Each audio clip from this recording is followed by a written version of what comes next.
Well, opening day told us that the 2025 Diamondbacks are going to start 0-1 because they were not sharp last night against the Chicago Cubs. 161 to go. Merrill Kelly on the mound as that series continues.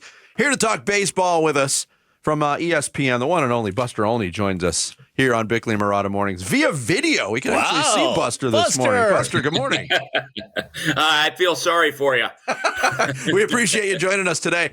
And look, we're not going to pour over the details of one game of 162.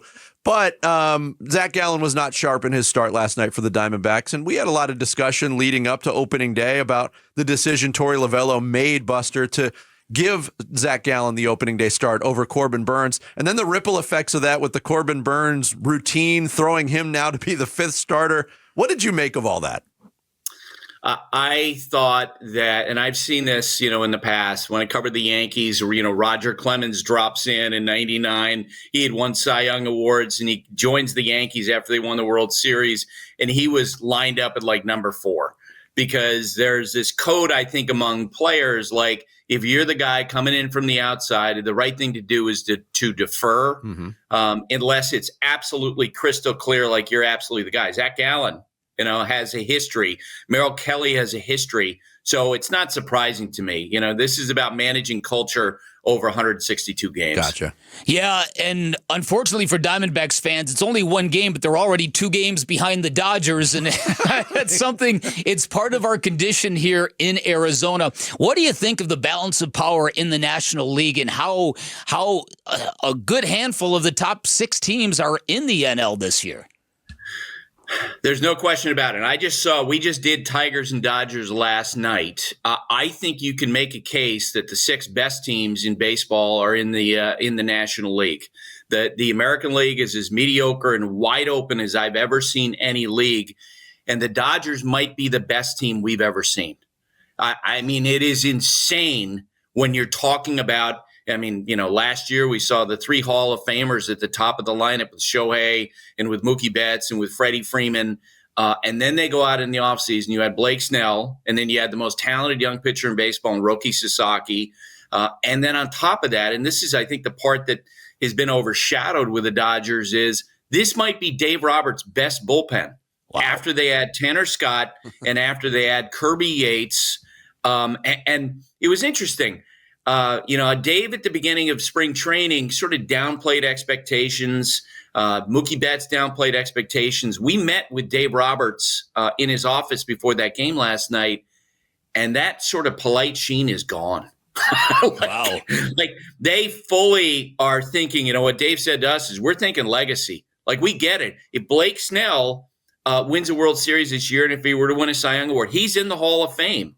If the Dodgers win the World Series this year, we're going to be talking about them as maybe one of the greatest teams of all time. They know what's on the line there. They play with they have a ton of confidence. And I think there's an expectation there that they're going to make history. Buster Olney from ESPN, our guest here on Bickley and Marotta Mornings. Along those lines, in leading up to the season, I was reading a lot of previews and a lot of insiders' picks to win divisions and maybe win the World Series. And I saw some people picking the Diamondbacks maybe to win the World Series, but I couldn't find anybody to pick them to win the National League West. Right. In speaking of the Dodgers' strength, is that kind of the strategy for these teams now?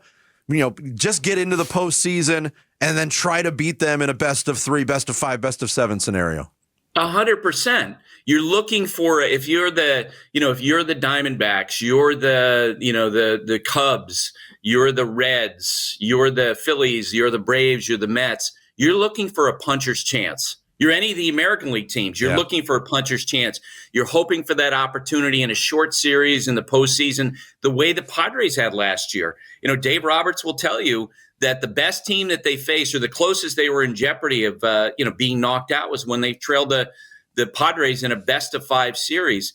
But over the course of 162 games and 6 months, the Dodgers' depth is going to manifest. We asked Dave last night, I think it was David Cohn in our meeting, said to him, he said, everyone knows that your starting rotation is excellent. What about your next 5 among your starting pitchers? What would that look like? Because that might be better than most teams starting 5. And he starts out by saying, well, Shohei and Clayton Kershaw. And then, he gets to Bobby Miller and Tony Gonsolin, and you're like, oh, my God. Yeah. And Shohei will start his throwing program on Saturday. Clayton told me yesterday he's going to be throwing live BP. Their depth is ridiculous. So over the course of a regular season, it'll be, I think, just about impossible for any team to take them down unless they suffer this incredible, wave of injuries. But during the regular season, they are going to beat the hell out of teams. Yeah, how about it? Now, Mike Hazen tries to keep a brave face about this, and he never plays the victim or feels sorry for himself. But because I've asked him about the runaway spending in Major League Baseball, primarily with the Dodgers, and whether Major League Baseball should get involved on some level. Do you think that the next commissioner or baseball needs to address this, or do you think the playoff format, the way it is, eventually gives those teams that puncher's chance? I think you described it best, that with the way the Dodgers are now, that the playoff format is the best chance for other teams to have a chance to beat LA. And I will say this. I think for the first time since I've started covering baseball, that there is a real chance that we're going to have a salary cap. It's pretty clear that the owners are, they're coalescing around this idea. They're going for it when the current CBA ends at the end of 2026. Now let's be really clear here. A disparity on payroll has been in effect in baseball for years, right? The Yankees for years spend many times more than other teams did. Billy Beane, the head of baseball operations for the A's, once told me, Yankees are great for baseball. They're the traveling circus everyone wants to see. That's the way it's going to be with the Dodgers this year. Every road park they go to is going to be filled with people who want to see this team. But I do think that they're going to be used as an excuse by Major League Baseball to push for a salary cap, because there are people in the game who feel like, man, the disparity is absolutely nuts. Some of those are owners, even some players. I have a friend who was playing golf with a current major leaguer whose name I'm not going to tell you. He was with him when he found out the Dodgers got Roki Sasaki, and that player said to my friend, "What's the point?"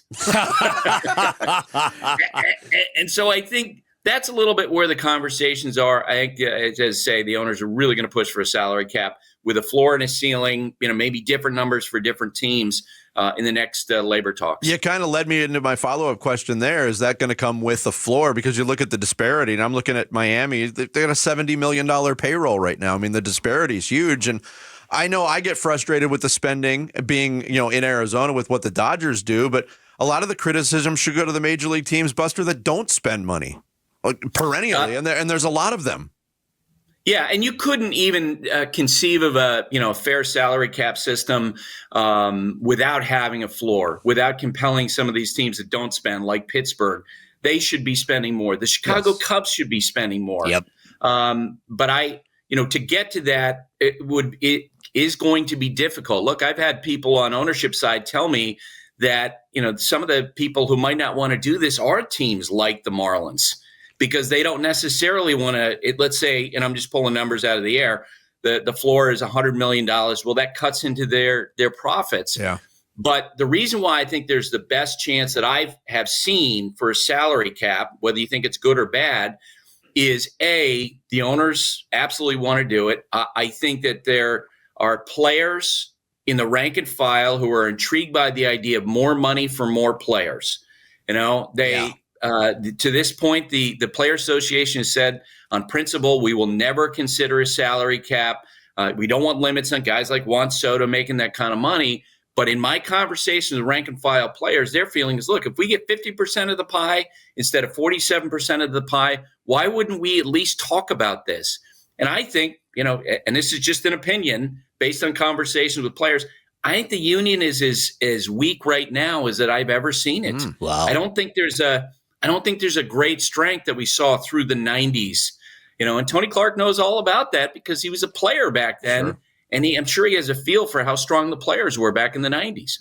Great stuff. Last question for you. Do you have a sense of what Major League Baseball thinks about the challenging balls and strikes that we saw during spring training and where that whole issue might be going?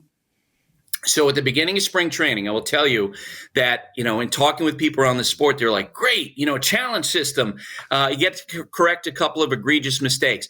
by the end of spring training, the uniform response that I was expecting, like we saw with the pitch clock, was not there. More and more people are like, really? What's the point?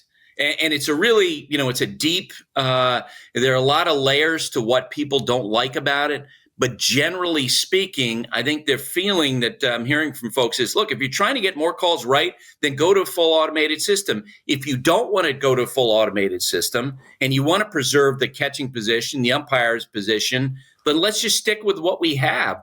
It surprises me, the responses I've been hearing. Interesting. Buster, before we let you go, I want to circle back to the Diamondbacks. We started there, and independent of where they play and the Dodgers and the competition that they provide, when you look at this Diamondbacks team, what do you see for 2025? Is this a playoff team, a World Series contender in your mind?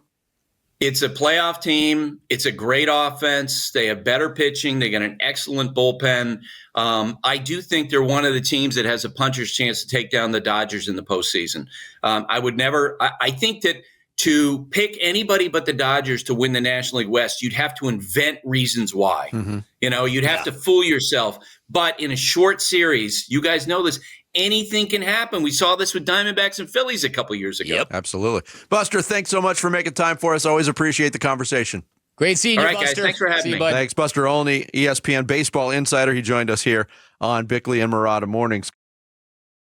Thanks for watching Bickley and Marotta. Click to see the latest Bickley Blast and hit the button in the middle to subscribe to Arizona Sports.